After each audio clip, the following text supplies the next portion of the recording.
Sir, सध्या एक बातमी वाचली की विद्यापीठांचं खाजगीकरण करण्यात येणार आहे आणि त्यासाठी शासनानं एक समिती देखील नेमलेली आहे. आणि ते अहवाल आल्यानंतर विद्यापीठांचं खाजगीकरण जर झालं तर त्याचा शिक्षणावरती, विद्यार्थ्यावरती काय परिणाम होईल? ही जी बातमी आहे विद्यापीठाच्या खाजगीकरणाची, ती अतिशय शॉकिंग अशी न्यूज आहे. राज्यातील अनुदानित महाविद्यालयांना खाजगी विद्यापीठाची मान्यता द्यायची, अशा प्रकारचा विचार सरकार करत आहे. आणि त्या अनुषंगानं तशा प्रकारची समिती महाराष्ट्र सरकारनं स्थापन केलेली आहे. हा महाराष्ट्र फुले शाहू आंबेडकरांचा महाराष्ट्र आहे. कर्मवीर भाऊराव पाटील, डॉक्टर पंजाबराव देशमुख, मामासाहेब जगदाळे, शिक्षण समाजसुधारक बलभीमराव कदम अशा शिक्षण महर्षींचा महाराष्ट्र आहे.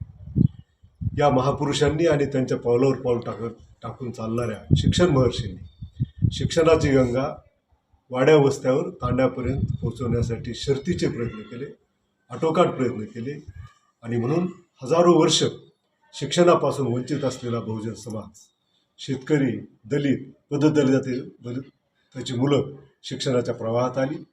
परंतु या नाहिरे वर्गाला, बहुजन समाजाला शिक्षण प्रक्रियेतून बाहेर काढण्याचे प्रयत्न अतिशय सुनियोजितपणे सुरू आहेत. आणि या ज्या हालचाली आहेत त्याच प्रयत्नाचा एक भाग आहे. शिक्षणाच्या खाजगीकरणाचं धोरण फार झपाट्यानं रेटलं जात आहे. अनुदानित शाळा, सरकारी शाळा, जिल्हा परिषदेच्या शाळा बंद कशा पडतील अशा प्रकारचं नियोजन सरकार करते आणि लोकही त्याला बळी पडतात. विद्येविना मती गेली, मतीविना नीती गेली, नीतीविना गती गेली, गतीविना वित्त गेली, वित्ताविना शूद्र खचले, एवढे अनर्थ एका अविद्येने केले, असं ज्योतिराव फुले म्हटले. त्यांचा तो वारसा राजर्षी छत्रपती शाहू महाराजांनी पुढे चालवला आणि आपल्या कोल्हापूर संस्थानात मोफत आणि सक्तीचं शिक्षण घेण्याचा क्रांतिकारी निर्णय महाराजांनी घेतला. त्यांचा तो विचार घटनाकार डॉक्टर बाबासाहेब आंबेडकरांनी पुढे नेला आणि या 3 महामानवाच्या पावलावर पाऊल टाकून शेकडो शिक्षण महर्षी या महाराष्ट्रात पुढे आले. त्यामुळेच तर हा पुरोगामी महाराष्ट्र झाला. परंतु याला प्रतिगामी कसं करायचं, आणि जर प्रतिगामी करायचं असेल तर बहुजनाचं शिक्षण बंद केलं पाहिजे.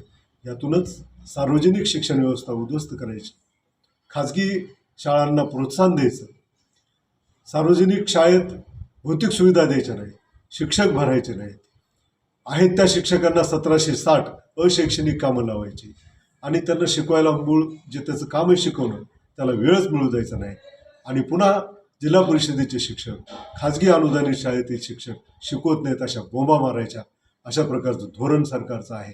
आणि पालकांना दिशाभूल करून खाजगी शाळेकडे पालकांचा ओढा वळवायचा, लोंढा वळवायचा, याचीच ही फलनिष्पत्ती आहे. आता याच्यामध्ये जे धोका आहे खाजगी विद्यापीठांचा, तर मुळामध्ये आपल्या महाराष्ट्रामध्ये एक 4-5 विद्यापीठं हे अनुदानित आहेत आणि जे की शासनामार्फत चालवलं जातात. आता बाकीचे सगळे जे विद्यापीठ आहेत तर शिक्षण महर्षींचीच आहेत, तुम्ही आता उल्लेख केल्याप्रमाणे. आणि जे खाजगी विद्यापीठ आहेत त्याच्यामध्ये साधी BScची BAची जरी डिग्री घ्यायची म्हटलं तर ती लाखाच्या घरात जाते. तिथं शिक्षण घ्यायचं म्हटलं तर की शेतकरी, कष्टकरी आणि गरिबांना शिक्षण देणारे जे काही विद्यापीठं आपल्याकडं स्वातंत्र्य मिळाल्यानंतर स्थापन झालेली आहेत तेवढे मोजकेच आहेत, 4-5. आता त्याच विद्यापीठाचं जर खाजगीकरण झालं तर सगळ्यात मोठा धोका आहे की त्या ठिकाणी गोरगरीब माणूस फीस भरू शकणार नाही.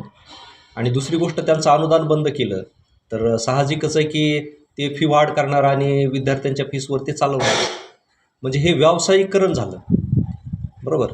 आणि दुसरी गोष्ट की जेव्हा व्यावसायिकरण होईल त्यावेळेस त्या ठिकाणी तुमच्या आरक्षणाला महत्त्व राहणार नाही. जो पैसा भरेल त्याला शिक्षण मिळेल, बरोबर.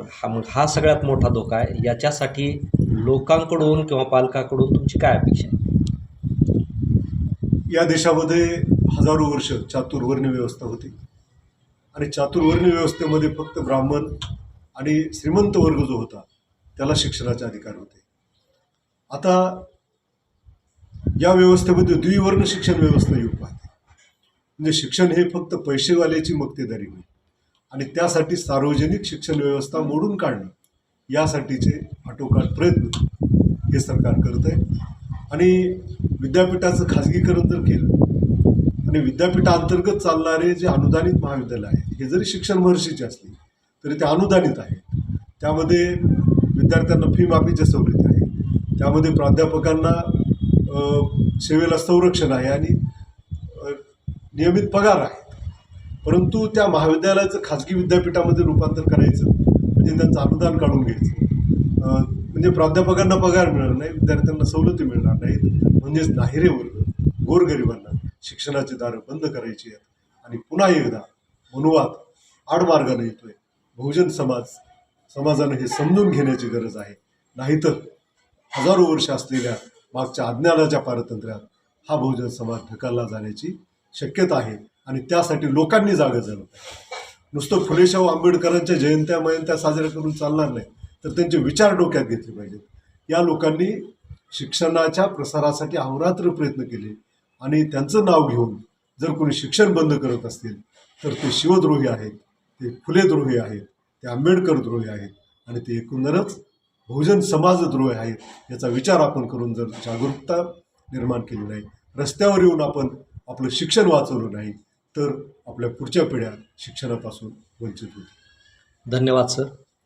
कारण खाजगीकरणाच्या माध्यमातून सरकार गोरगरिबांचं शिक्षण बंद करीत आहे आणि एकदा का शिक्षण बंद झालं की आपोआपच तुम्ही या प्रक्रियेतून बाहेर पडता आणि तुम्ही सांगितलेल्या वर्णव्यवस्थेप्रमाणे सर्वसामान्य मध्यमवर्गीयाचं शिक्षण बंद करून ज्ञानाची दारं त्यांची बंद करायची.